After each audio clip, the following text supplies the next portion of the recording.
Drama Bonded.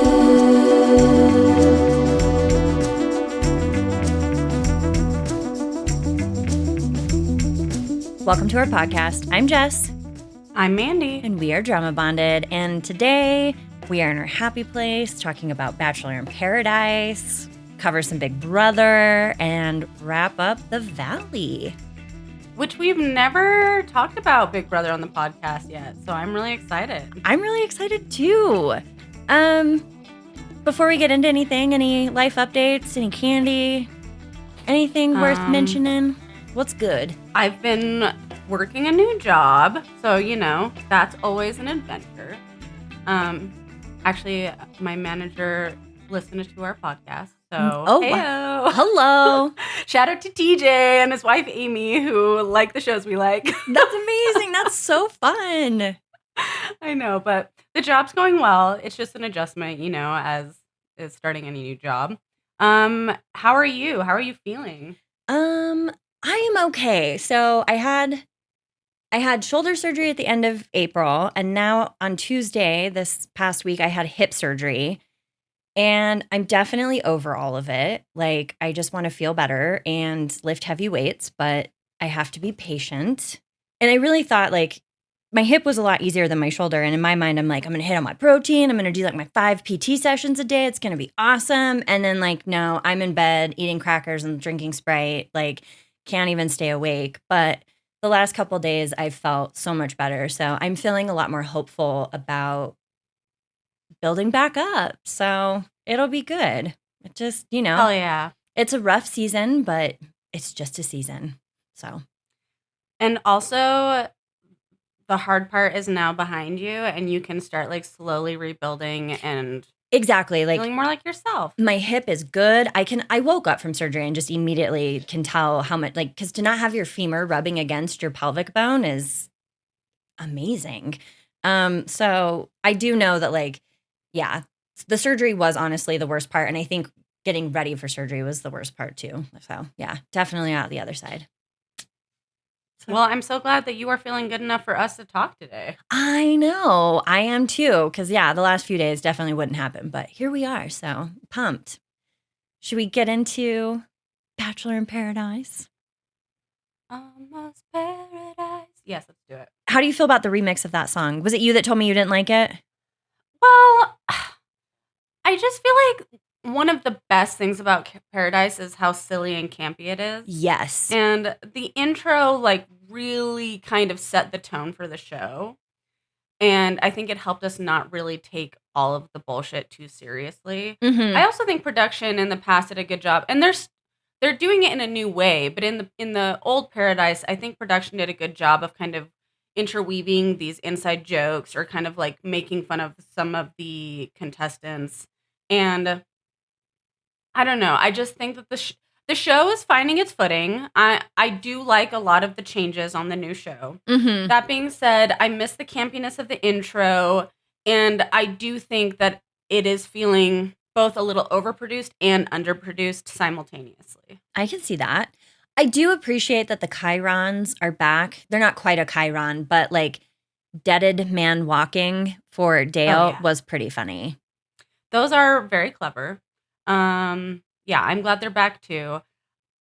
I also really enjoy how they're using Wells this season in comparison to past seasons. Yes. I don't really quite understand why Hannah B is there, but I think that once we get into the twist, maybe her role will be more relevant. I'm not sure. Yeah, I do think, and I'm sorry if I'm repeating myself, I apologize, but like it does seem like what we need more so than a Hannah Brown is like an actual therapist to help couples navigate tricky situations and how to have conversations. Why do I want to call him Spencer? No, it's Jeremy and Dale and Brian all need some serious therapy and oh my God. could seriously benefit from somebody to like pull them aside and be like, listen, you whiny ass little bitches, stop. I was kind of hoping that maybe some of the Goldens would help them out with that. But yeah, to say the least. But someone on a podcast made a good point. It might have been Callie Curry But she said something like, I wonder how much they're paying Hannah Brown to be there because we haven't heard from her at all, really. And it seems like they could have used that budget to not just film the whole thing at a hotel pool. Granted, I'm hoping, again, with the twist, that we'll see maybe more Well, changes in scenery and maybe, I don't know. I think all the money is at the pot at the end. $500,000. That's wild. I know, but I just really don't love the hotel pool setting. Oh no, I'm with you. It's very boring. Not a fan of that. Getting dates to like the executive suite. I'm like, That's awkward. What are they supposed to do in a VIP suite except for like have sex? But that's not comfortable. Like what was it called? The boom boom room? yeah. Okay, come on. Can we just like reserve it for that and not just randomly be handing this out as though that's some amazing date? Like, Well, like Jonathan and Jill awkwardly playing Twister together when it was obviously just a friend date. Well, I think Jill was kind of hoping it would maybe be something more than a friend date. But I was like, this is an awkward date to win. Like, I wouldn't want that date unless I was maybe Jess and Spencer or a couple that's like excited to spend some intimate alone time together. Yeah, but just like a random, like being somebody new to come in to get that as a date to take somebody on is not that. Yeah, that's not fresh meat Like, date. wah wah. Yeah. Also, ew, I cannot tell you how much of an ick Jonathan gave me making that cocktail. Like, truly, just like any ounce of attractiveness he had out the fucking window. Like, no, what are we doing? And Jill knew it too. So, Well, the Jonathan and Jill thing is interesting because, you know, when they first went on the date, Jonathan still had Alex. And I think he was kind of just doing Jill as a favor as a friend. And Jill kind of knew that. But then they had like a little bit of chemistry with the Twister and there was a kiss. yeah. And I think the line got blurred. But then I think Jonathan like set it straight and was like, you know, no, we're just friends. And then I feel like when Alex broke up with him, he almost tried to backpedal a little bit with Jill, but make it sound like he was still just being friends, but he was really invested in her as a friend. And I was like, my dude. Yeah, Jonathan really dropped the ball with all of that. Like, I understand Jill's confusion. He did not handle that well at all. And then his defensiveness, like, buddy, Yeah. I need you to calm down. Take a lap. Like, ugh. I'm also so shocked that April saved him. That definitely made the other golden women not super happy. But I mean, with what April had available, are we really that surprised? She didn't have very great options. no. But I don't know that Jonathan does either. So I know, but I also think that April wouldn't mind if Jonathan stopped by her room. Second door from the left. She absolutely would not. And good for her. Yeah. I mean, if that's everybody's cup of tea, you know, as long as we're all consenting adults, have some fun. Yeah, I don't know. So that's been interesting. What do you I kind of want to go back to, I know this is a second episode, but we didn't really get to talk about it. Oh no, we've not talked about anything but the first episode. Go for it. I know. So I really feel like we need to talk about the Justin, Susie, Lexi of it all. Oh my gosh, I can't believe I didn't even put that in my notes. Yes. Why are Justin and Susie not together? Like that, seriously, when they were talking, I think the last conversation that they had at the table, maybe it was either before he gave her his rose or right before. It was so tender. Like I was choking up. You could tell they legitimately respect and care for each other. Yeah, and have such good communication around it. Like it was truly like we need more couples like this on our TV. Like, look, you cannot get along or like not be together for whatever reason and still find common ground and love and respect one another. And they demonstrated that so beautifully. I don't know. I think Susie broke up with him is what I heard. So I know that they were really good friends before they started dating. And then everyone wanted them to get together. Mhm. And then they were together for about a year. And then when they got on Paradise, it was only 4 months after they broke up. So even though like a year isn't a super long time to be in a relationship, but the fact that they have been close friends before they dated for a year matters. Yeah. Which means I'm just saying that year-long relationship was probably deeper and more intimate than like a brand new year-long relationship. Totally. And also, when you break up with someone who used to be your friend, there's the complication of how do we navigate a friendship after we date? Are we going to be friends? Like, can we still be in each other's lives if we're dating other people? Like, I think it's just really complicated. So I just think it was too soon for them to be on Paradise. As much as I enjoyed the television, it, like you pointed out, that conversation was really raw, and it showed that I don't think either of them were really ready to be doing what No. they were doing in front of each other. So I think Justin was trying to do the right thing by being like, I don't really have a connection here. Susie might as well like stay and see if there's someone on this beach for her. I truly think he was trying to do the right thing, and I don't think he was fucking with her. I think he was just trying to be a good guy to her. I don't either. Actually, like I had caught some of the shit that he caught for doing that. And like honestly, to me, that felt like something maybe Solomon would do, just like really make this grand gesture to be so kind and like genuinely mean it. But so many people don't know how to receive that kind of like that level of emotional maturity or kindness, because that's just not typically what we see in relationships that have recently ended. Like a lot of the time there's still feelings or there's a complication. But I really think with those two, they're both like what they are saying is true and they are both being very genuine. And I think him trying to help Susie was a very genuine response. I don't think it was a romantic rose. I don't either. I think did not get that at all. I think that was just he truly respects her and loves her and wants good things for her and saw that this was her opportunity. Because Lexi was like all over the place. She is not his person. Yeah, and maybe if Lexi hadn't been super weird with him, it would have been even more confusing because we're like, wait, you've been super hardcore on Lexi, but then you're offering Susie this rose. But Lexi and Justin were so hot and cold. It was like whether Susie was there or not, like I didn't know what was going on with them. I didn't either.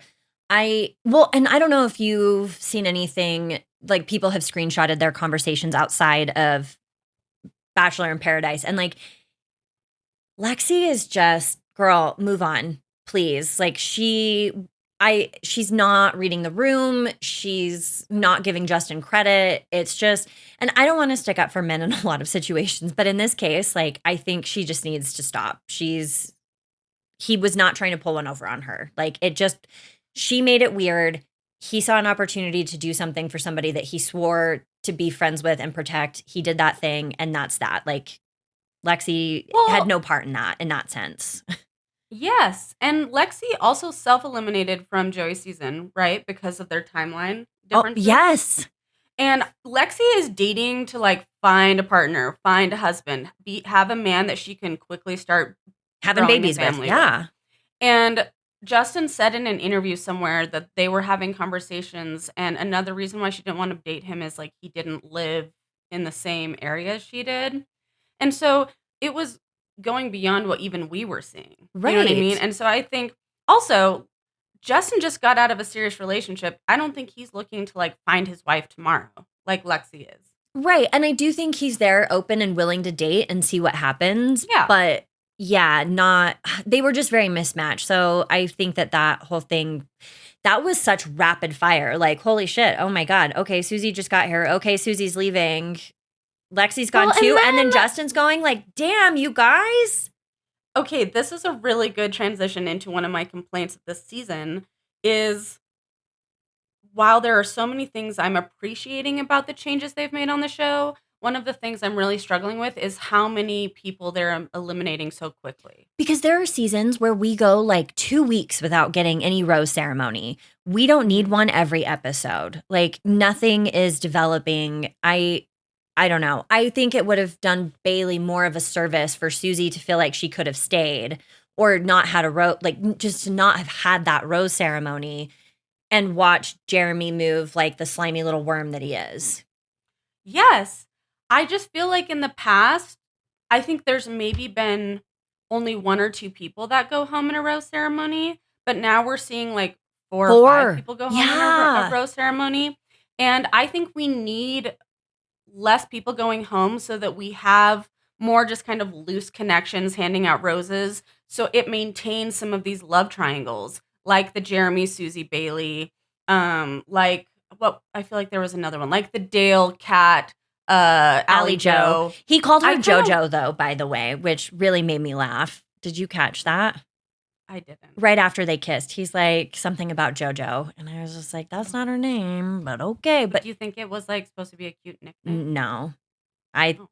I didn't get that Do you sense. think he just said the wrong name? I think he just said the wrong name. But to your point, yeah, I wish Allie Joe had been able to stay.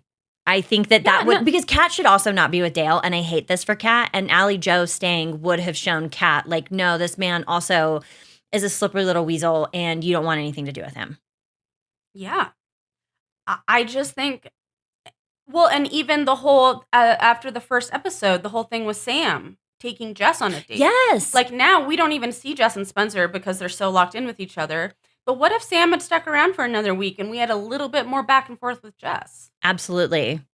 I know. It's kind of, I agree with you. I think that's because they're kind of rushing us to the end, because I didn't end up watching or maybe I did, but the trailer for the rest of the season, we have like... You didn't watch the trailer? No, I did. I was doing... Okay, first off, this last week has been a blur.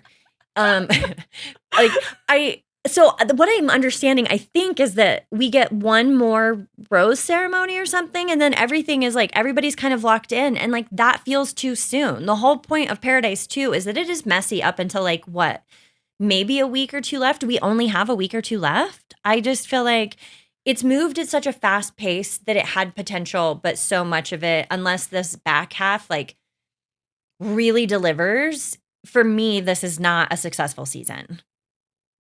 Okay, I totally respect what you're saying, and I see what you mean, because the second half of the season is supposedly supposed to test all of these connections, right? Relationship challenges.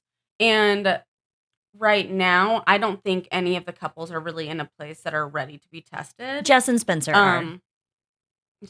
Yeah, maybe, but they're just so boring. They are so boring. And I actually would like them more if they had kind of tested their connection a little bit more. Yeah. I don't know. I kind of wish Spencer had turned his head towards somebody. I don't know. Just like when they did the kissing thing and he was only going to kiss Jess. It's just like, why did you come on these shows then? Oh my God. A quick aside. How awkward was that kissing booth? It was so awkward. Like, I'd much rather watch Love Island style where they just kiss in front of everybody. Either that or like put blindfolds and headphones on and like make it, I mean, that just felt That's a good idea. So weird to me in a way that I cannot describe. And also, fuck Brian, swiping right. Is that direction you swipe to say yes, like on everybody? And then he only got 2 kisses and Jeremy got 1 of 4, which delighted me to no end. But I hated that. That felt not great. Yeah, I mean, but I do understand what you're saying. It's almost like 2 different shows. Yeah. It's almost like we need a full season of Paradise to kind of watch these couples develop. And then we need to take the couples at the end of that season and do like a challenge season where we're then testing those connections. Because everything's feeling a little rushed.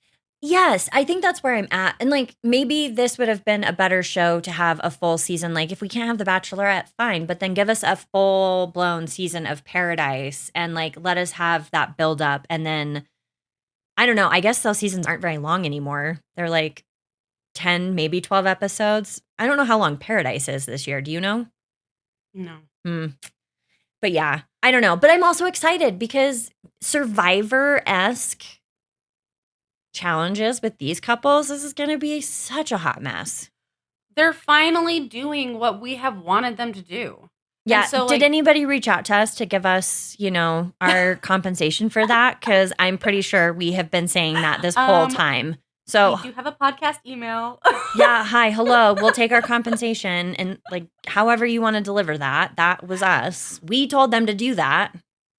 I mean, granted, I'm so excited, but I'm also hesitant to be too excited because it could still that's what I'm saying. A swing and a miss. Like, because I just don't know that I am excited to see anybody participate in these challenges. Like, it just feels like it is going to be bad for the women, and the guys are still just going to not have a fucking clue how to manage their emotions. Their own emotions, not the I mean, even if the couples don't make it out very strong, it's going to be good television. Yes, hopefully.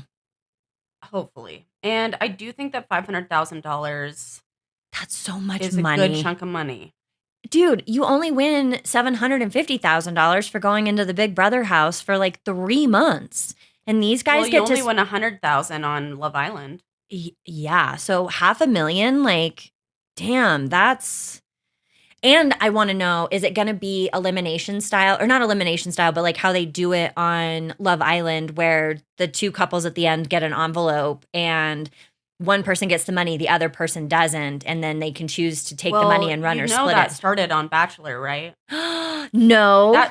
That's what started. Bachelor Pad did that first. Oh, I love that. Mandy dropping the Bachelor lore. Okay, well then let's hope that that's. Everyone's like, oh my gosh, Bachelor in Paradise is like Love Island now. Well, maybe Love Island was like The Bachelor first. Okay, we'll take it. You heard it here first. But I would be surprised if they didn't do something like that. Because that is going to be interesting. But I will be so pissed if Jeremy, Brian, or Dale take off with that money. Like, I don't even. There was a. Sorry, go ahead. No, I don't have it. I don't even know how to contain my anger at the thought of that. So let's move along. At one of the seasons of Bachelor Pad. So for anyone listening who doesn't know what Bachelor Pad is, Bachelor Pad predated Paradise. And basically it was a bunch of people from Bachelor Nation, like Paradise, that went on The Bachelor and The Bachelorette, but they like lived in a house together. And they did like dating challenges, and you could like win dates or win roses and stuff. And so it was much more gamified. And at the end, you got money. I don't remember how much it was, but it was like Love Island now, where you can either choose to like split it, or you can say take it. And if you both say take, neither of you get the money. If one of you says take, and the other one person says split it, then the person who says take gets to take it all. And Ooh. Infamously, one girl got fucked on Bachelor Pad because the guy took the money. Oh my God. I hate these guys so much this season. That will ruin the rest of my year. It won't, but it'll definitely ruin my week if that happens. So fingers crossed that yeah, I agree. I do have some concerns about what the men on this show are going to do. Basically, any man that isn't Spencer, I'm concerned.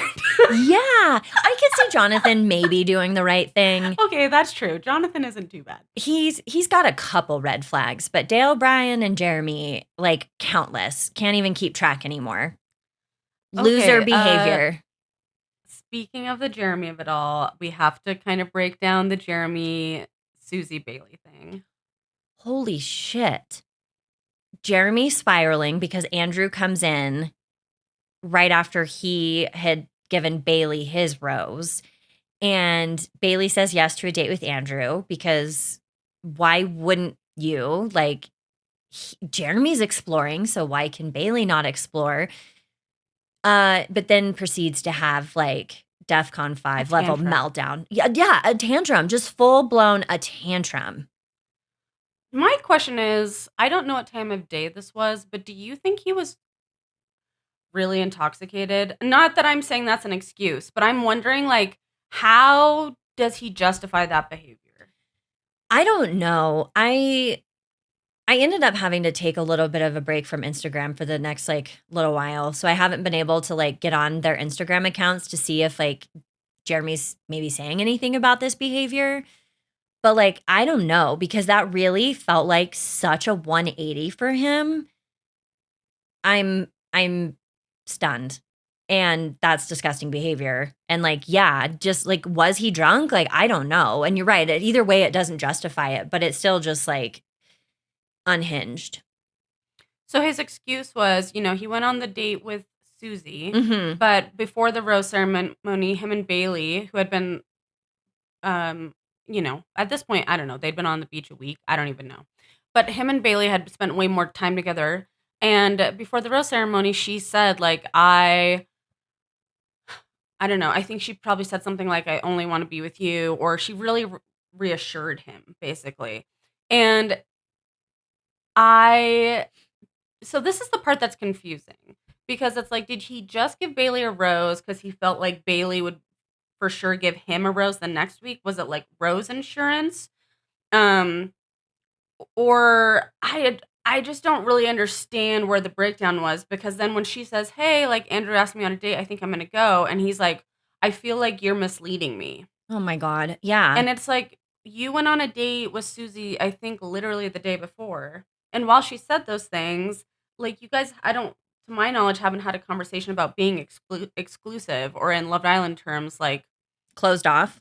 closed off. Yeah, no, there was none of that. And I mean, editing, right? Maybe we didn't see that conversation. It's entirely possible that this happened, and maybe production just hates Jeremy for other reasons, so they're giving him a bad edit. But it sort of feels like that's not the I case. don't know.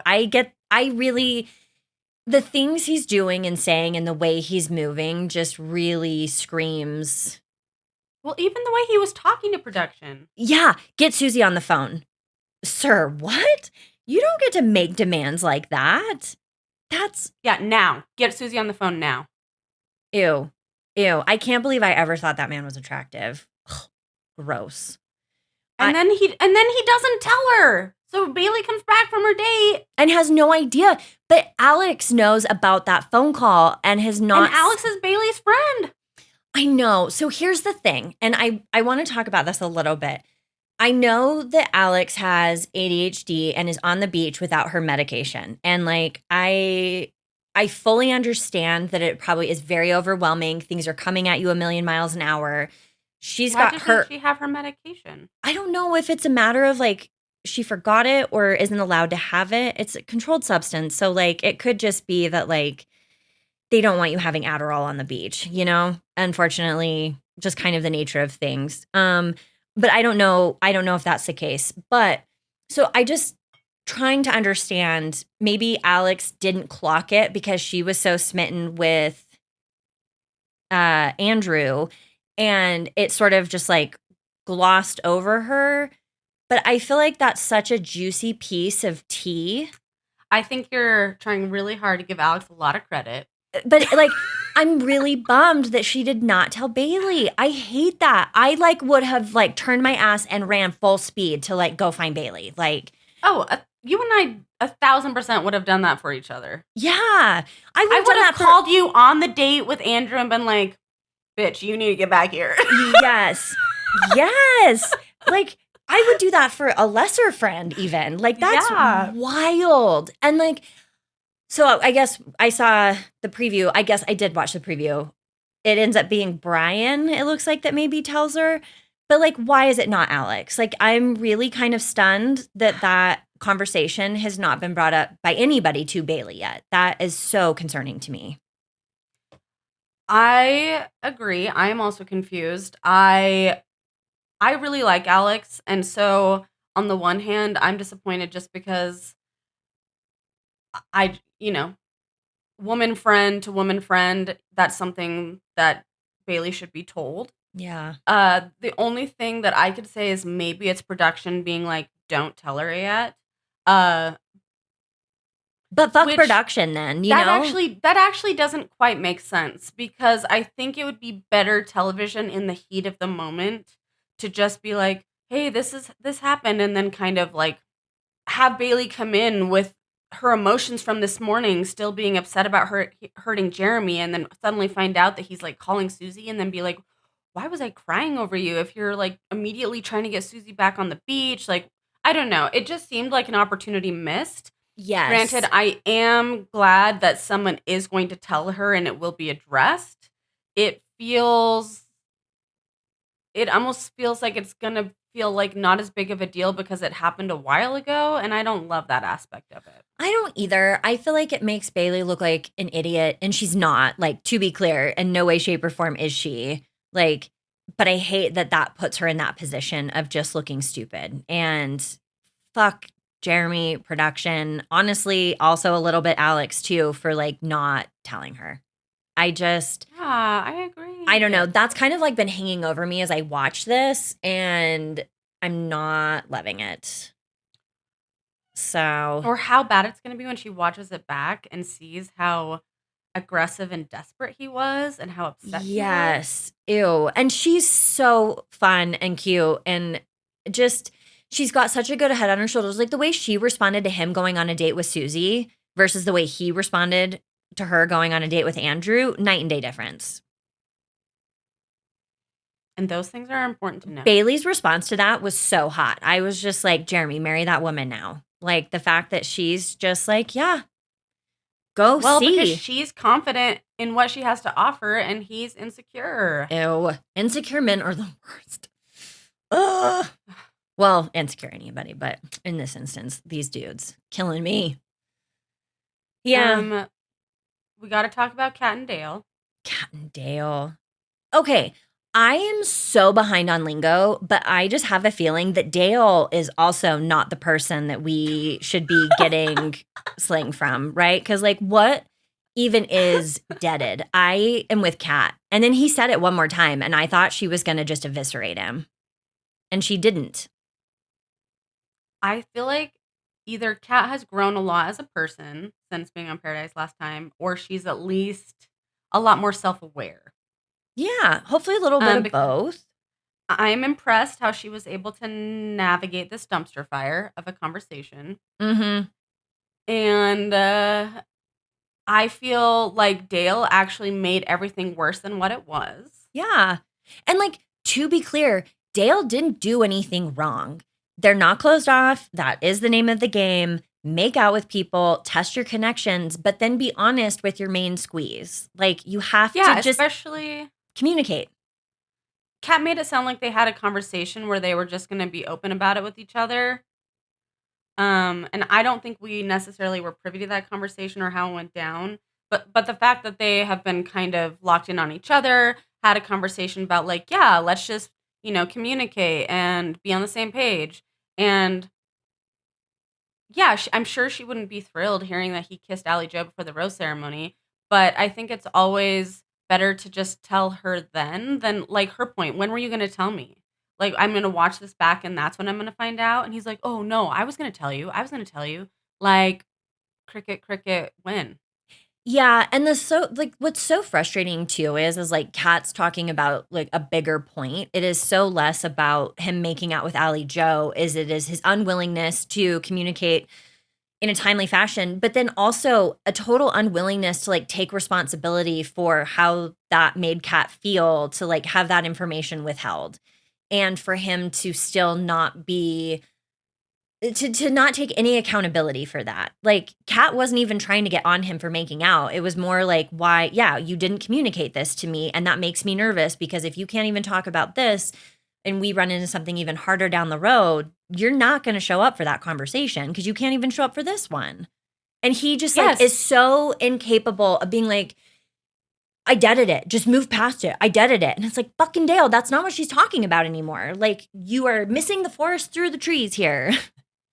He is getting so just defensive. He is not hearing her. No. He's just wanting to deaded the conversation like he deaded things with Allie Joe.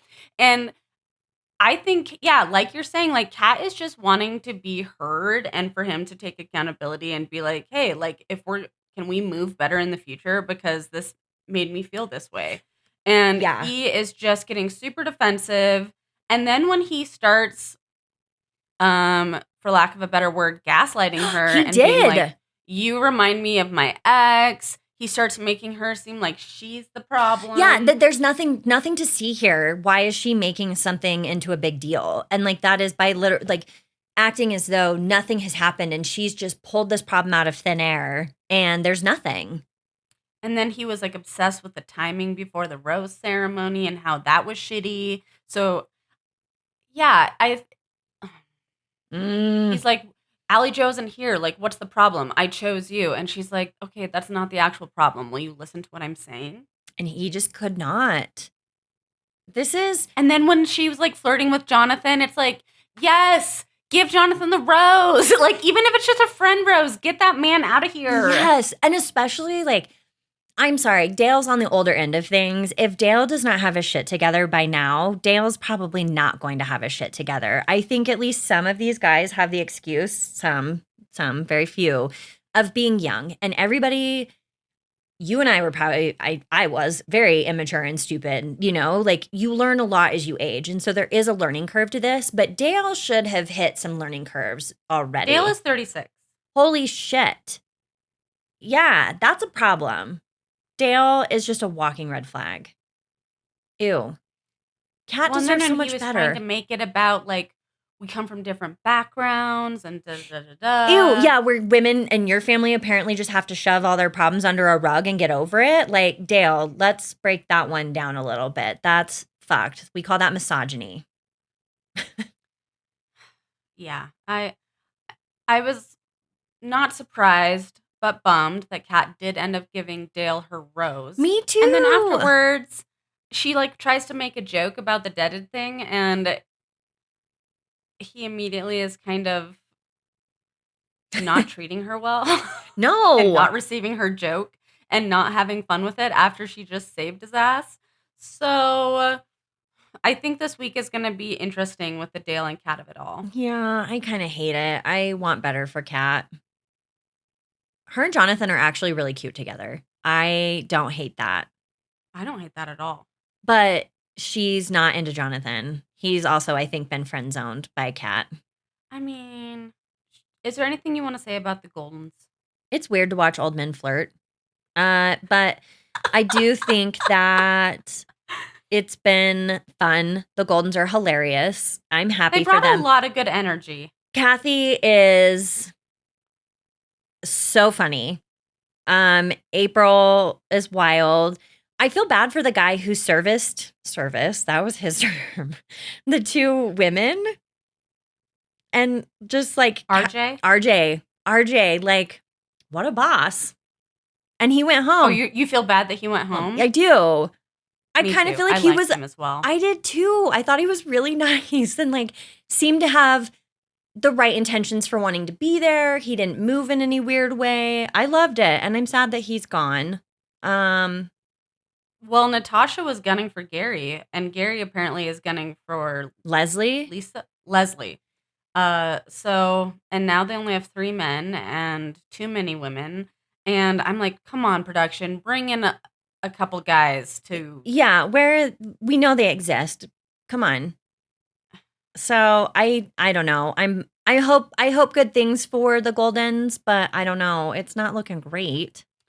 The poem that the captain read to Leslie. Oh God. I know. Oh, it is so awkward.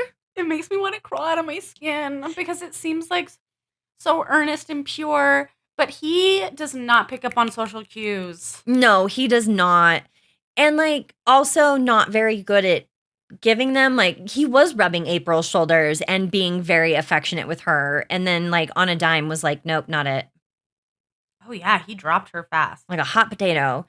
And yeah, listen, this is my own shit to work through, but like on the one hand, I'm really glad that we've got representation for older generations on TV. I think that's good. Your life isn't over, at any point. Get out there, live it up. I love it for them. And the flip side of it is, I feel like old white men at this age are so fucking problematic. It's also just very hard to watch them on TV. I can't quite pull myself out of it to be okay with it. And I also understand it's fine that it's happening, but not loving it. So. Well, it doesn't help that, after the first Golden Bachelor season, we found out all this stuff about Gary during his season even. Yeah. So, when you have a lifetime of baggage and we're in this era of reality TV where the internet finds out anything and everything, it's I don't know, that's a rough situation. But there are good men out there who have good intentions, who deserve to find love, and I'm not against that being on Paradise, but I also hear what you're saying, and there is some discomfort, and I don't know, like ick. Yeah. Yeah. I don't. Yep.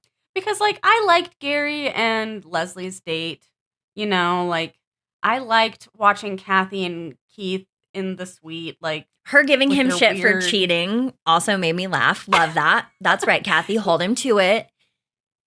Yeah, and so I don't know. There's been good moments. They brought good energy. I'm not against them filtering in and out of Paradise. It'll be interesting to see how they do in the second half of the show and the challenges. Yeah, are these going to be equitable challenges? Because these poor, like, we can't make them be That's running a really good question. all over the place. Like, what? I want to see all these people put through the ringer, but within reason. Like, it's not fun to watch people who are not physically capable be forced to do these challenges when I think that there are plenty of ways to incorporate challenges that are not ableist. So, That's a really good question. Guess we'll see. yeah. I think a lot of the challenges might be based more on like communicating well and like instructing your partner to do something and like I think Okay. it might be more stuff like that, but we will see. They also looked pretty intense, so I could be totally wrong. Yeah, there was a lot of sprinting across the beach. So, and I don't know if that was out of anger or Maybe the Goldens get like a couple minutes head start. I don't know. a golf cart, something. Anything else about Bachelor in Paradise you want to touch on before we move on to Big Brother? The only thing I'll say is I'm excited to watch the next episode with the weird bird costumes, and I'm excited to see what this twist actually is. Right, prom. Is this going to be the version of prom that like we got on other seasons of Bachelor, but they're all going to be dressed like birds? I don't know. Oh, I'm excited. I love bird costumes. I'm here for Maybe this. they're doing like bird mating dances. Ooh, I love that. I'd be terrible at it, but it would be very fun. I think this is something where the more terrible you are, the better you actually look. Okay, cool. Yeah. Fingers crossed it's a good episode. Yeah, I'm excited. I am so curious. They have my attention. I will say that. So, Okay, let's pivot to Big Brother.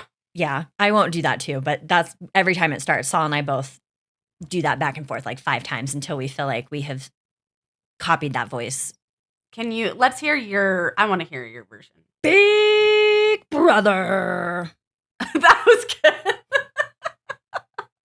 All right. We've never talked about this. We I'm so haven't. excited. The problem is like not the problem, but like it's so overwhelming as a show that it's on 3 times a week. There's live feeds. It just can be a lot to discuss, and I think other shows have the manpower to do it better, but I do think you and I can talk about some fun things about Big Brother that I don't necessarily get to hear on the other podcasts because it's so game focused, which I love. The strategy of it's so cool, but there's also kind of just the personalities and the way people play. I want to talk a little shit respectfully.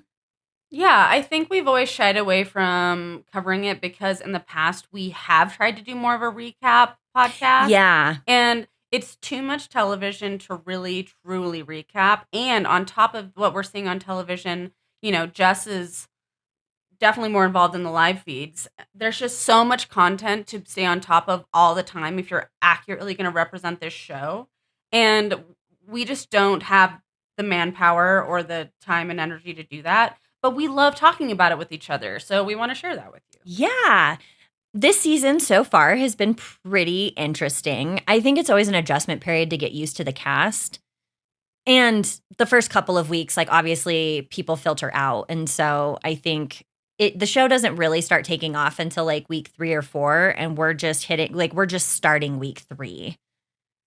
But already we kind of took off in week 2 because we got all those powers. Oh my God. The powers are fun.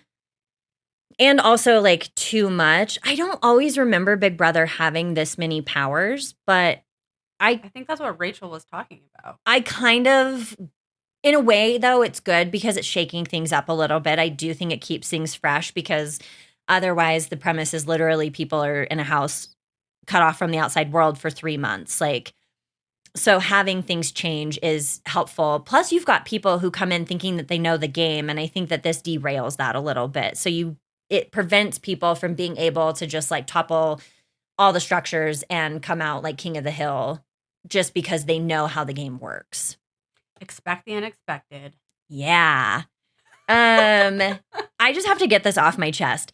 Kelly is so fucking weird and I hate it. And I wanted, I don't want to be mean to anybody because it a stressful situation. Whatever. But I do not get her. She definitely has small town energy. Just my first note under Big Brother is, why is Kelly so weird? Exclamation point, question mark, exclamation point. Literally, I'm not even kidding you. That's what mine says. Why is Kelly so weird? Except I had 2 question marks and an exclamation point. Same. This is why we do this. Okay, I think, the first week, I was getting a vibe on her, whatever. But when she won the veto, Mm-hmm. when she won, or was it the blockbuster? I think she was the blockbuster. She got herself The off. blockbuster. Because it was just the 3 of them. When she won the blockbuster and she came in, just full on sobbing, celebrating herself, telling her mom and dad not to worry because she's with people that are taking care of her, starting her own Kelly chant, while there are 2 people that are fighting for their lives still on the block. And then we start the next episode with her collapsing to her knees, still saying how she did it. I know. That's when I jumped off the Kelly train. I was like, this is too much. We are not even in this game yet. No. And she does not, she's got a little bit of an inflated sense of self. Also, I don't know, I can't remember if this was in the show or not, but you know what? I don't even need to talk about it. It's fine. She does not have great hygiene.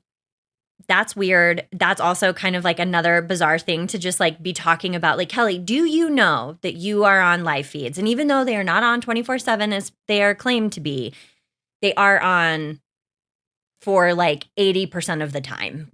Please be mindful of the things that you are talking about because we can all hear it. And she is all about working with the guys. And okay, that's what I wanted to ask you. I hate that so much. And not because just in a way of men will almost always steamroll the show if they're given the opportunity to, because the comps aren't equitable. I think I really want to get into this one of these days. One of these days, I'm going to watch all seasons of The Bachelor and talk about why female, I hate that word, why women alliances don't work out. And they just inherently, they don't. And I think there's some reasons for that. But when other women actively work against that, I really hate it. It bugs the shit out of me, especially for not good reasons. I think there are a lot of reasons for women. Women come from all different walks of life. Unifying things are very tricky to land on. But when you just sort of want to be a guy's girl, you're not like other girls. Get out. Stop. I've always really struggled with girls that identify as guys girl because it's kind of, unfortunately, I associate it very much with a pick me. That's exactly what it is. It is. Right? It's someone who just needs the extra validation, the extra attention. And I kind of am feeling that from Kelly quite a bit. Yes. But something I wanted to ask you was, because you've obviously watched way more Big Brother than I have, is the last 2 seasons that I've watched, I don't think that there was as intense of an obvious girls against guys in the house. If this season it feels a little bit more structured than it has the last 2 seasons. And is that normal on Big Brother? Can you So are you saying this season it feels very much the guys versus the girls, or there's not? I mean, that? It's not entire. No, I'm saying it. There is that. I'm saying it feels like there's obviously more of that than there has the last 2 seasons. And so I'm asking, on other Big Brother seasons, is that normally what we would be seeing at the beginning of the show? Or, yeah, what is your experience with that? Yeah, I do think that tends to be something that happens sort of at the beginning of things. Everybody's got these good intentions going in. And I think women come in and really want to work together and then are confronted with the reality that easier said than done. And for some reason, the guys are always better suited to team up because the comps go in their favor. I mean, I do think Big Brother is getting better, but a lot of it ends up being about strength, agility, all of these things that not to say that women aren't strong or capable, but when like it's required that your arms have to reach all the way around something or you have to hold on to something, and ergonomically that's designed for a bigger body, just women inherently aren't going to do as well. So I do think men have the opportunity to like build alliances that they feel a lot more secure about. Um, and the women come in, and it seems like every season there is sort of that desire for that, but it never works out. And I am a little hopeful that like maybe Rachel can be a unifying person this season and help keep some of the women together a little better. But Kelly's really derailing that. So this season definitely feels a little more hopeful in that sense, but it is sort of a common theme, though it rarely sticks around. Okay. Thank you. That helps. Yeah. So I don't know. Kelly. Kelly. I'm so happy that they kept the blockbuster this season. I am too. I think that is so much more fun versus like when two people are up on the block, everybody decides who they're going to vote for. They stop talking to that person becomes alienated. They know they're going home. It's a terrible week. That can be decided as early as Monday. And we have to wait for Thursday's eviction. And it makes for just a very boring week. And with the blockbuster, the powers that are in play, there's more movement. People have to be a lot more strategic about how they think about who they want to go home. So Yeah, I think it'll be a new permanent fixture in the game. I think it creates way more interesting conversations and strategies because they're having to talk about all outcomes yes. and they're having to kind of work with people in different ways depending on different outcomes. So I think it keeps the game moving in a new, fresh way, which I really appreciate because, like you were talking about, when it's pretty obvious who's going to get kicked off the block, it becomes pretty stagnant. And it's also hard to watch that person just kind of exist in that space. Right, especially if people aren't going to be honest about it. Like, you know, when you're on the outs, hello, you're in a house with only, 15, 16, 14, however many, as it counts down, like, you know, when people's perception of you has shifted. Nobody's hiding it that well. And so, yeah, it's very depressing. My one complaint, though, is it seems like there is a potential, though, for people to kind of keep putting up the same people. And I Yeah. blame Tucker for this, for like constantly volunteering for the block. So we'll see. I do think that the blockbuster, the AI arena last season is creating, there's potential for there to be another dynamic that like holds up the game, but we'll have to see how it plays out this season. But overall, I still think it's far better than only two people, hands down. Speaking about that, I would love to know your thoughts on how you think Jimmy's HOH went. I am so disappointed in Jimmy. Jimmy comes in here talking this huge game and that, make big moves, do all this stuff. And then are you kidding me? Amy goes home on your week? Yeah, he's a snake that bites. Ew. The fakest thing about him is his designer sunglasses. His fake designer sunglasses. That's amazing. Like, I want to like Jimmy, but then I need Jimmy to like put his money where his mouth is, like make big moves. Sending Amy home wasn't it. He had opportunities to do something better and just didn't. And like walking around trying to get consensus, I don't know. It just was like, so you're annoying and you're not making big moves. Okay. I see that side, and I also see why his week went the way it did. I am totally Switzerland on Jimmy. I think he makes good television, but I think he does. He's annoying as fuck. I also think that he's kind of playing a sloppy game where he's not being consistent with who he's working with. Like, for example, the fact that Morgan and Mickey felt like he wasn't like, if that's your final three, why are you not having these conversations with them and being like, what do you think about this? Getting their feedback on it, making them feel like they're invested in your game. He did, but he did not take their feedback, which was so wild. Like, that matters, right? It absolutely matters. You need them to buy in on what you're doing, right? There needs to be like some level of compromise so that they feel heard and they still feel like they're a part of what's happening. So on the one hand, totally see what you're saying about he's talking the talk but not walking the walk with his nominations. On the other hand, I do think it's week 2, and if you're the first person to make big moves in the game, I think that that's super risky that early in the game because you're going to be everyone's number one target. And I think it's easy for people to say, like, oh, he should be doing this, he should be doing that when they are not HOH. Oh, yeah.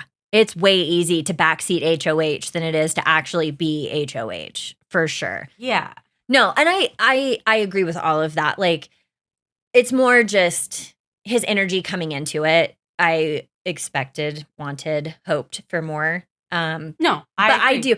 But I also love Jimmy talking with Rachel about her outfit choices. Oh my gosh, I love that. Me too. I don't necessarily agree. I thought Rachel looked phenomenal, but also he is entitled to his opinion, and I love that he'll give it. I'm actually struggling with Rachel's fashion. Are you? So it's off. Yeah, it is unhinged, but I am kind of here for it. I actually don't mind the unhinged part. I think it's more so just it's a lot of it all the time. I kind of love her elimination day looks. They are usually the most dramatic, and so I kind of like this idea of showing up as the queen to these ceremonies. But I think it's just, when it's a normal day of the week and she's showing up in like lace gloves or whatever, it just is. It's kind of a lot. I've thought about that. I'm like, what would I wear in the Big Brother house? And in my head, I would love to be Rachel, just wearing all of these ridiculous things. Because, like, when else are you going to wear them around the house and have people see them? So this is the time. And it does seem really impractical. Like, yeah, because in a way, you also have to think that even what you're wearing is getting a response out of people, right? And so it's a way, she's almost kind of not blending in and standing out. And even though that might be like a subconscious thing, I think it matters. It absolutely does. No, it is an element of the game. I don't think anything you do in the house can be overlooked or discounted because it inevitably will have you. Sometimes you need to be in people's brains and sometimes you really don't want to be. And so there's a level of strategy there of is what she is trying to achieve with this, is that actually what she is achieving, or is she calling undue attention to herself? Yeah, and she's trying to make herself the queen, Like, so it is in line with kind of the game she's playing. I'm not saying that she's unknowingly doing something stupid. I think she knows exactly what she's doing. I just don't know if it's going to work out in her favor. So totally. Yeah. I am really hopeful. I'm liking her more and more. I did not watch Rachel's seasons. So for me, she's new, but I do know that the Big Brother community really, really likes her. And I'm biased. I like the Big Brother community that I'm a part of. So like by default, I guess I really like Rachel, but she's also showing up on my TV in a way that I'm like, okay, yeah, this is fun. I'm here for this. I hope she goes far. I think she makes good television. Totally. I loved her picking fights with Zay and him just like not being able to rise to the occasion. Like, come on, Zay. Give us some snappy comebacks. She's not that quick on her feet. He was in over his head. He was, which is funny. We quickly saw. Oh, yeah. Hello. But I love that Jimmy is a little too witty for Rachel. She'll get better. She'll find her footing. I hope she does anyway. Who is sticking out in the house for you? Who are you loving or liking? I think we've discussed that we both are really liking the Morgan Mickey alliance. Yes. Two smart women working together, and they're so funny. Yep, same. I think they have a lot of potential. Ava is so interesting. I'm trying to decide how much of it's Ava and how much she's putting on a show. I kind of had the same thing with Quinn last season where I was like, how much of this is your actual personality and how much of this is you performing? And in the end, I think that it was 90% who Quinn actually was. Oh, yeah, absolutely. He is so weird in a really lovable way, but he is definitely weird. Yeah, and so I feel like I'm still trying to figure that out with Ava. I like her, but she's so quirky that I'm just trying to get a read on who she actually is as a person. I think she's in a good place in the game, though. Mm-hmm. So She's been I think such a smart player, and I was not, because I mean, she's an aura painter. And listen, love that for her. That's great. Kind of a weird gig. Like I've never met an aura painter. There's never been one on Big Brother as far as I know. So like these people come in and you're sort of just like, oh, I don't know. But she is surprisingly very she's reading those auras. I think and you know what? she's got some good reads. I was impressed she was not first out in that veto competition. I know. Me too. I think she's full of surprises. So She's got some hustle, okay? she does. She absolutely does. So I'm excited for her. I think she's really fun TV. I'm trying to think of who. I'm struggling a little bit with Ashley's personality. I am too. And I wanted to like Ashley so much because I love it. Like lawyer coming in, she understands strategy, and then she just like fails to read the room completely. And Yeah, she's a little.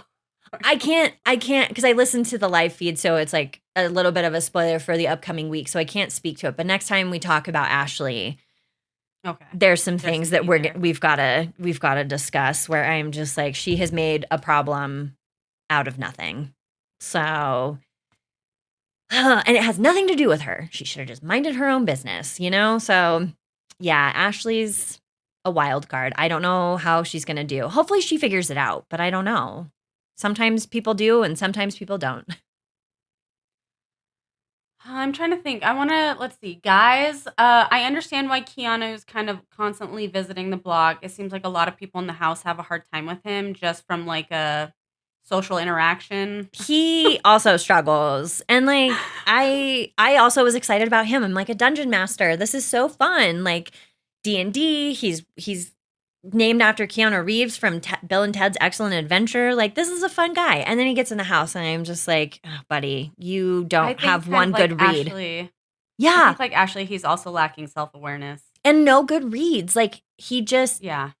Rachel was like honestly trying to be his friend and he just like would not have it. And that's such a bummer because I think that could be a really fun duo, but I think that ship has sailed. Or like when Will was telling him the truth about who he voted for, and then he started spreading rumors that Will was definitely the one who voted, who flipped on the vote.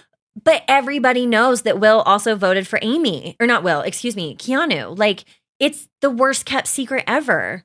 And he Yeah. just was like denying it. It has started to pay off a little bit though. That is something, if anybody ever goes on this show, there's a level of denial that if you maintain that, I mean, just deny, and maybe people will collectively forget. We'll see. He's still here. Yeah, we'll see. I mean, Jimmy's making some good television. I know that you aren't a huge Vince fan, but I do think I'm enjoying watching Vince in the game. I think that he's playing a decent game. Vince is so good at this game, but not on purpose. And I think that is, I hope Vince figures out how to play this game because his social game of his ability to just like mirror back to people and feel very genuine in that moment and have these conversations, that's really incredible. But also Vince is not picking up on some other things. So like if he can figure this out, I think he could be a really fun player to watch for sure. He's just also a little smooth for me, which not really a fan of. Who's standing out to you? I mean, I really like Morgan and Mickey. Ava, I think, is probably my favorite at this moment just because she's very quirky and seems to be a pretty genuine person. And not that I love that always in this game because I want people who are self-interested, but she's weird enough where I'm just like, okay, that's cool. Rachel, I'm a big fan of. Jimmy's great TV. I think there's a lot of potential for this season. Yeah, I agree. I do think the theme of this season isn't making a lot of sense to me. Yeah, it has been I don't even know the best word to describe it, but yes, I am with you. Like it had potential and it feels very disorganized or haphazardly put together.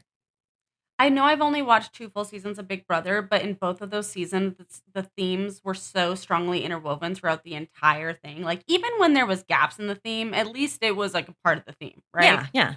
Whereas, like, this season, I'm like, okay, we're in a murder mystery hotel, But there's a and mastermind. but there's a mastermind, and I feel like they're not really doing anything with that story. No, and that was like is the story over now because Amy's gone? Yeah, there was an accomplice. I just Now have she's to. gone. I'm giving myself full credit here. I knew that she was the accomplice immediately by the way that she had run around the house touching everything. I was like, that's the perfect cover. No way that it's not Amy, and it was. But you know how I knew that? You didn't tell me that. I didn't. I forgot. We've been a little bit off sync with watching, and I have too. But I actually only listened to the first episode because I was decorating cookies for a friend's cake.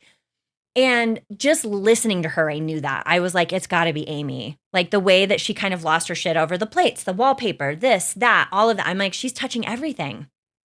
Okay, well, I'm so impressed, and this is why you need to go on the show, and I'm going to come with you. We're going to do it. Jess and I want to go on the show and not act like we know each other, but secretly have a best friends alliance. Yeah. I don't know. We'd have to practice how to pull that off, but I believe in us.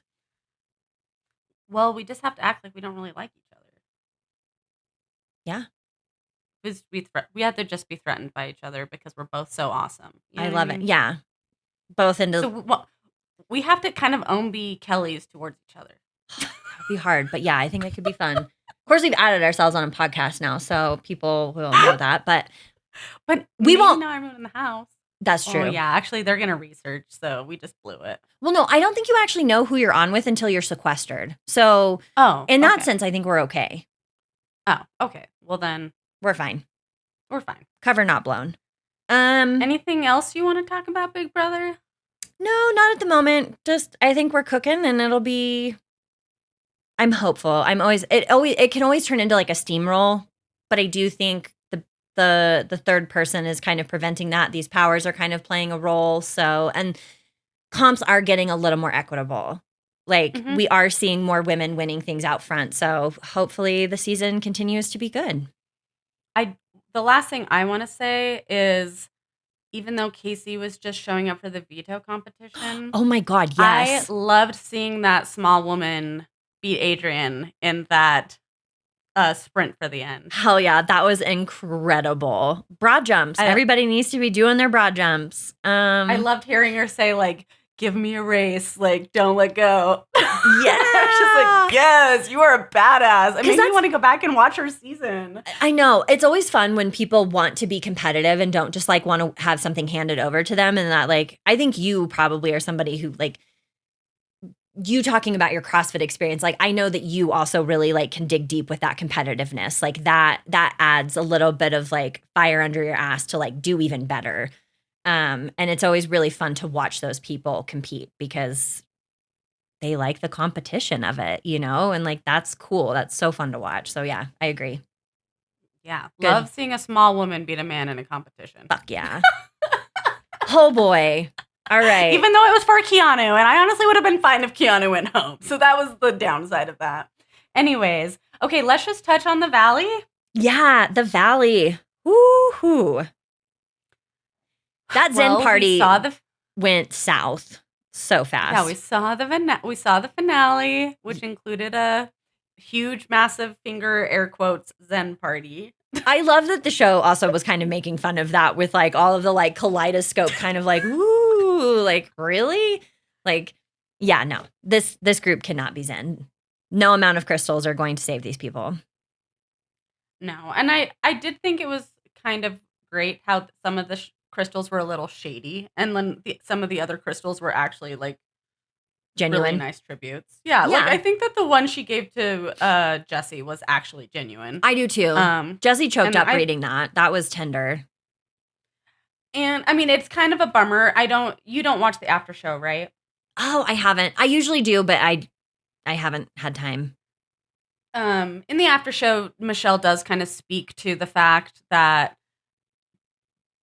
the one-on-one conversation that her and Jesse had at Jesse's house was bullshit, and that was just him performing again, and it didn't feel like anything actually changed, which, if that's true, that's unfortunate. But having that moment between them where it felt like even at the end they were able to joke around with each other, and she was, "Oh, I threw away your My beanie," beanie. and they were laughing.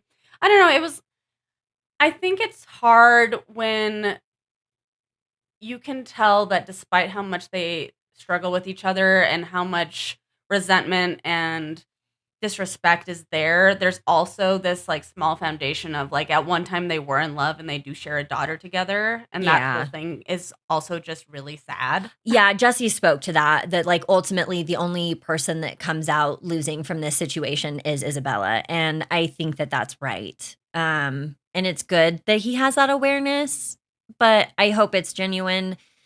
You'd have to be a real maniacal piece of shit, I think, to like weaponize your kids. So I'm gonna give him the benefit of the doubt. I might regret that like he's not doing that, and that it truly is, what that he wants things to be good for Isabella.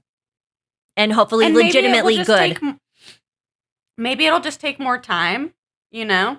Yeah, and it probably will, because they seem to have a lot of it's a lot of turmoil there. So, yeah, it can just take time to work through things. And the fact that they have to co-parent, can't take space, have the same friends, are on a TV show together, like that's tough.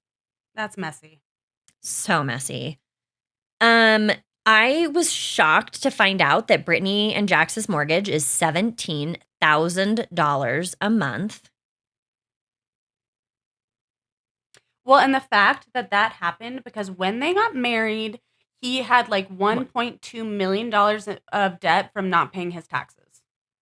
That's why that happened. I know. Why did Brittany marry him? I do appreciate, production called her out. They're like, why have you been protecting him? And good, like, Brittany, yeah, like, let's talk about that. But it was also sad for her to be like, I loved him and I thought I could change him. And like, just let it be known, never go into a relationship thinking that you're going to change somebody. Like, who somebody is who somebody is, period, until they have actually made the change. You can't be the catalyst for that. And it is very hard for people to change. They do, but it's not easy. And Jax is not somebody who I think is capable of change. And I know that's really pessimistic, but I just don't see him being any different ever. No. And I mean, I don't know how she can stay in a house that she has to pay $17,000 for by herself a month. So I hope she either gets a million brand deals and is able to, if she can live in that house and take care of it on her own, like, hell yeah, you show him. You know what I mean? But on the other hand, that's so much.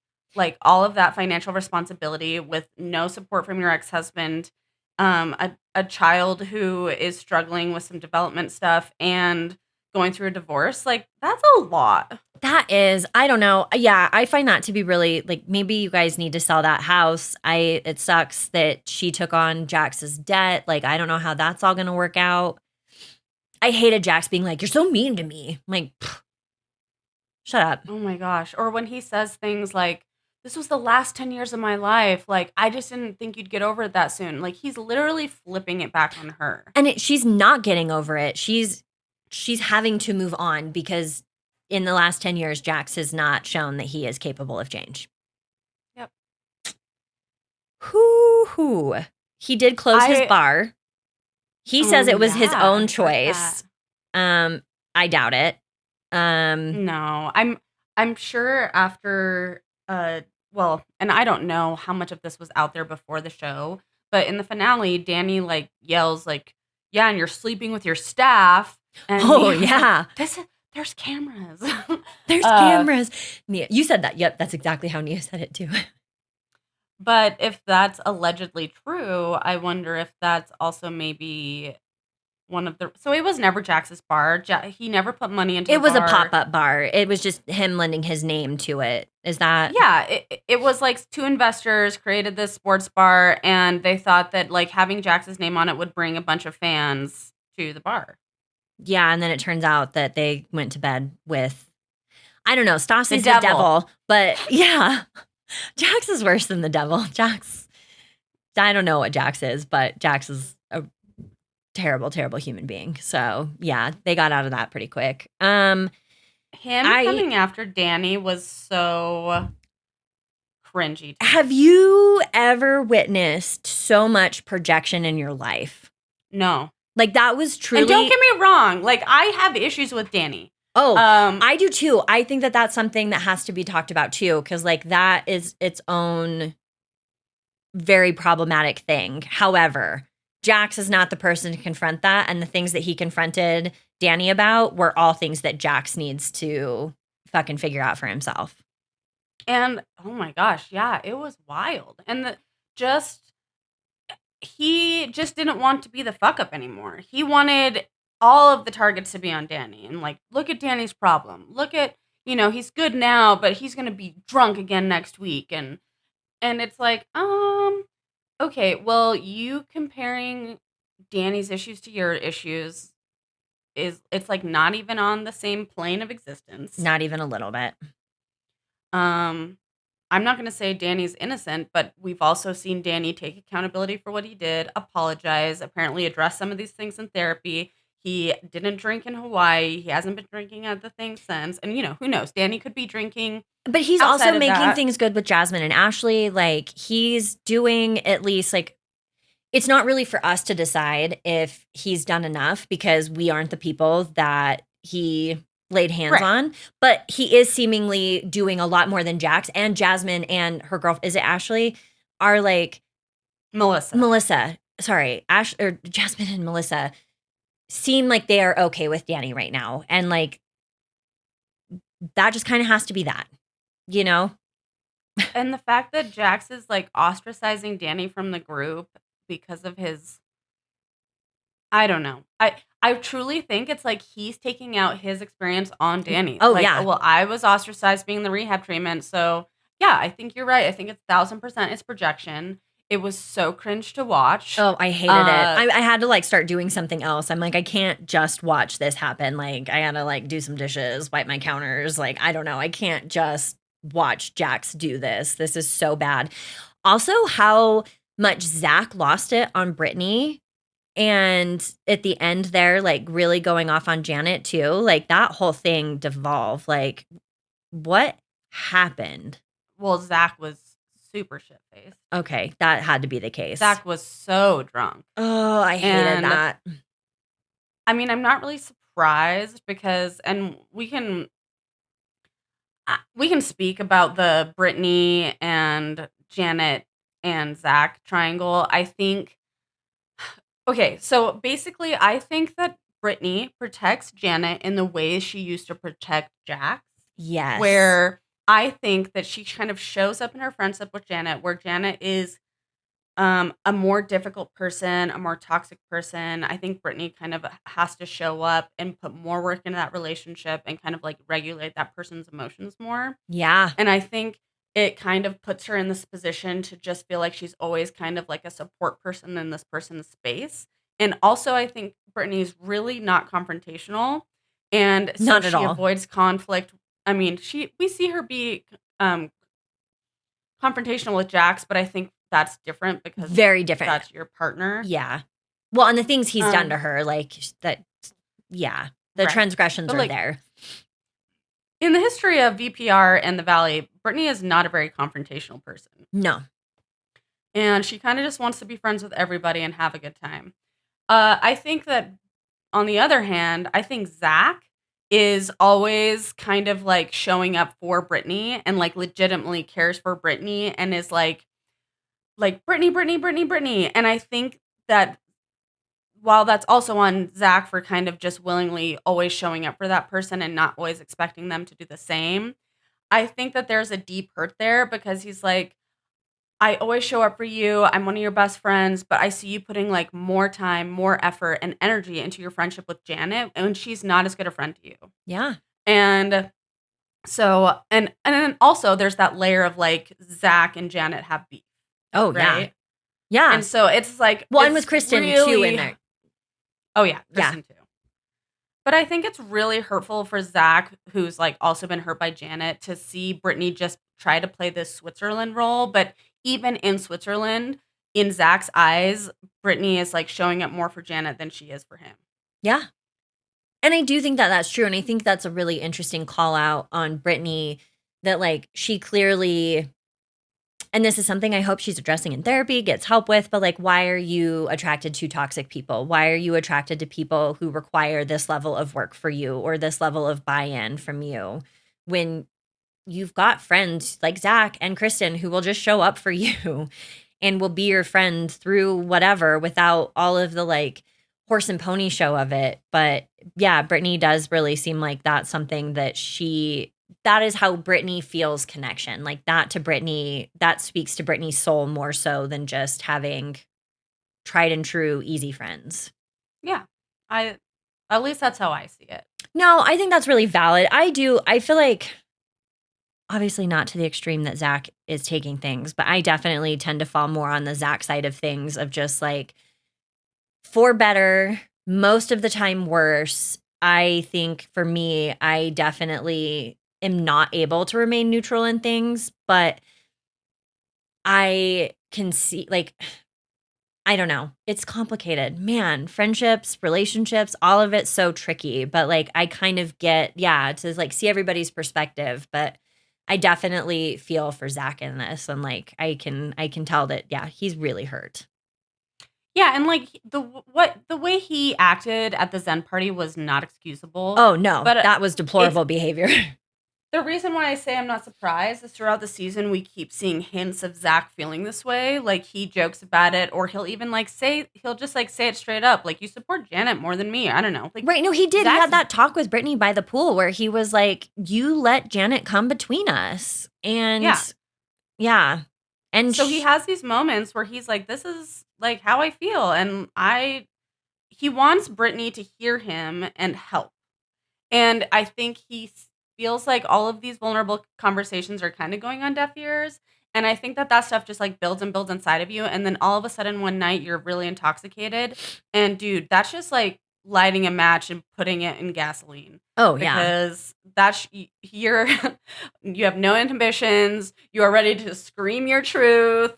Like, oh yeah, I love that Janet came back. She's like, oh, were you saying bye? Oh my gosh, his shady bye. Yeah. Oh, you know what? I didn't even care how messy Zach was. I'm not going to support it, but I'm saying like, I really struggle with Janet. I think she acts like she's above the mess when she is literally the mess. She is the mess. I agree.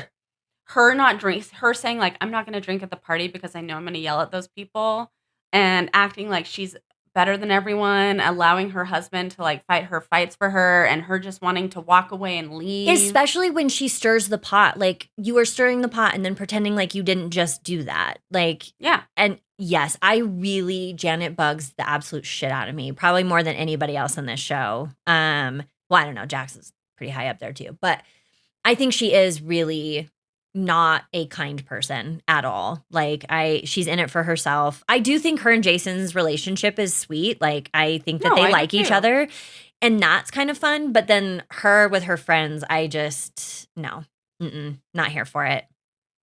I could not believe they got rings tattooed. Doesn't that? I can't either. I cannot either. I was like, this feels like overcorrection, overcompensation. Yes, that's what it feels like. Like why? If you have nothing to hide, then why do you feel the need to do that? Why are you feeding into this bullshit if it's not true? Yeah, she did speak to, I think, her insecurities around like all the comments online and all of that. And it's like, well, Janet, that does suck. You are on a show and you are not taking any accountability. So like maybe sit with that rather than get your guys' wedding rings tattooed on. But hey, do you? I just gave so weird. That's a really wide-eyed look of like, yeah, whatever. We're not buying it.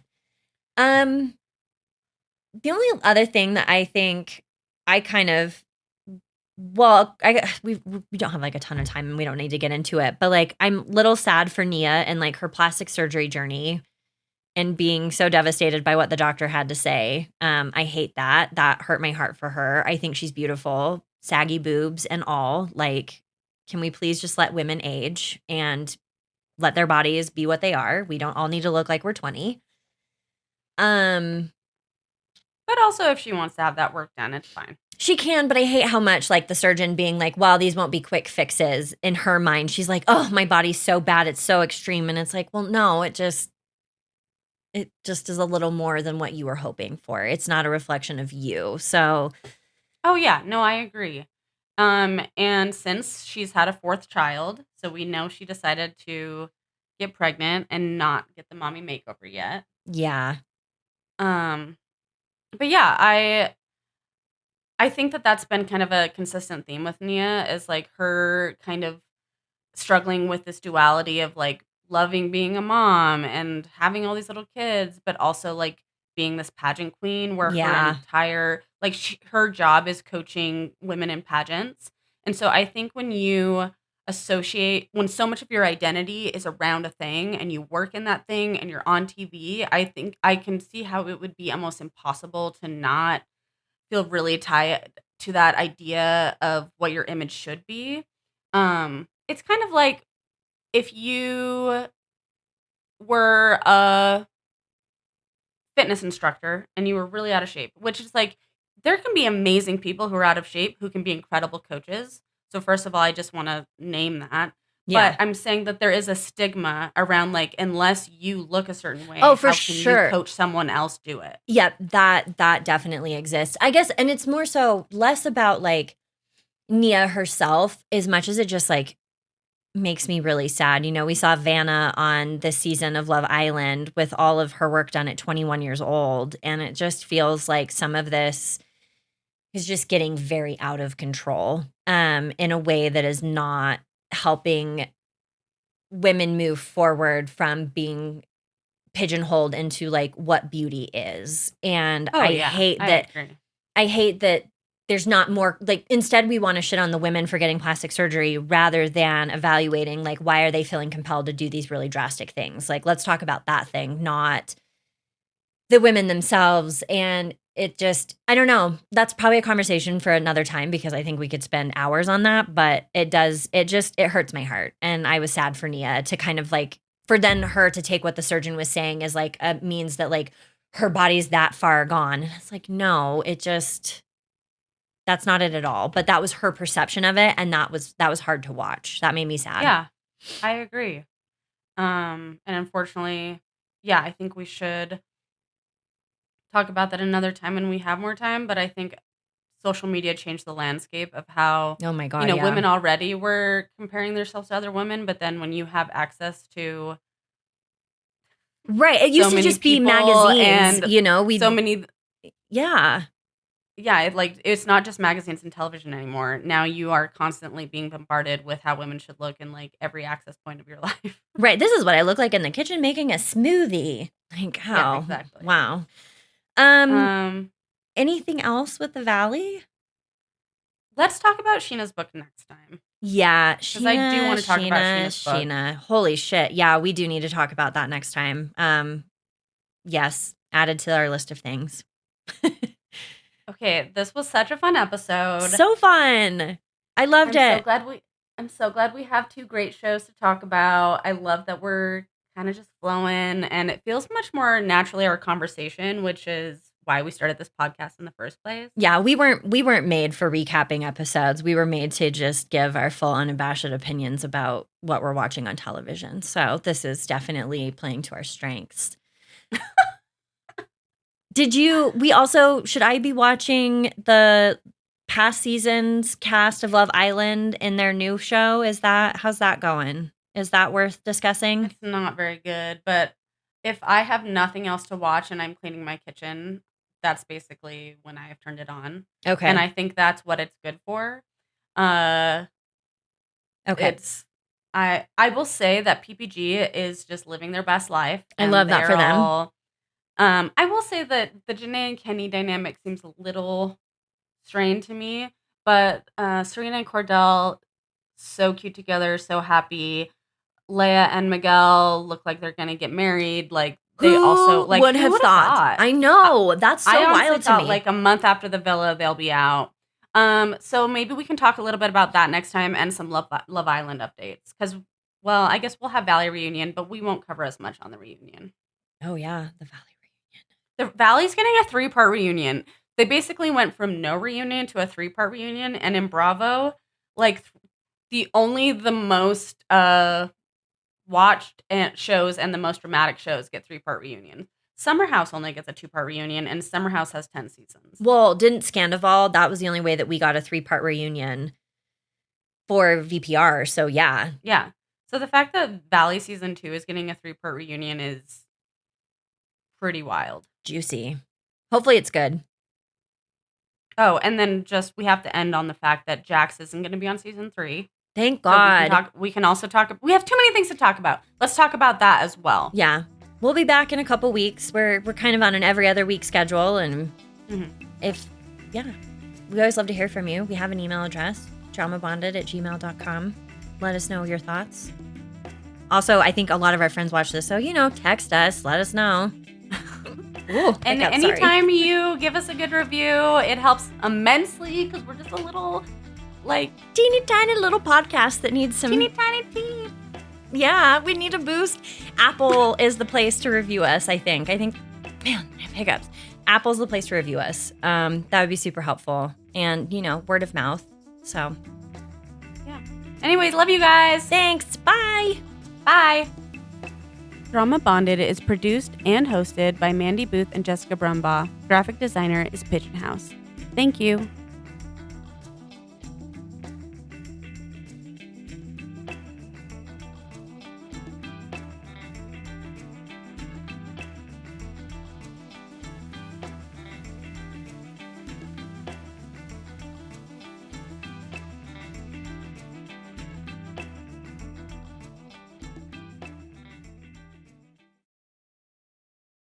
Big Brother.